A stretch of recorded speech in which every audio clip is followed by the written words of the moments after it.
এই পর্যায়ে আমাদের সামনে মুসলমানদের মাঝে ঐক্যের প্রয়োজনীয়তা সম্পর্কে বয়ান নিয়ে আসছেন ভাই মোহাম্মদ আহসান হাবিব।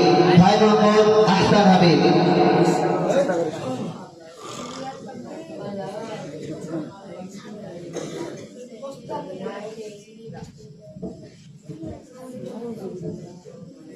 السلام عليكم ورحمة الله وبركاته.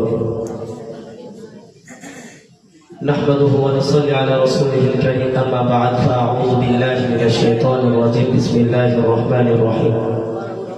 واعتصموا بحبل الله جميعا ولا تفرقوا. صدق الله العلي العظيم.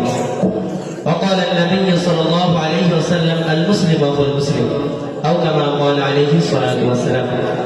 আলহামদুলিল্লাহ, জুমানে জামিয়াত তোলাবা কর্তৃক আয়োজিত আজকের বার্ষিক অনুষ্ঠানে আমার পাশাপাশি বিচারক মন্ডলী ও সুদক্ষ পরিচালক এবং আমার সামনে বসা আমারই প্রিয় জামিয়ার প্রাণ প্রিয় ছাত্র ভাইরা, আমার অন্তর স্তর থেকে সকলকে জানাই আল্লাহর শুভেচ্ছা ও অভিনন্দন।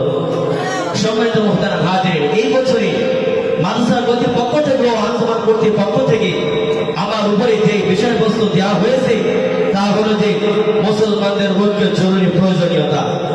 আল্লাহ চায় তার উক্ত বিষয়ের উপরে কিঞ্চিত থেকে কিঞ্চিত পরিমাণ আলোকপাত চালাবো ইনশাআল্লাহ।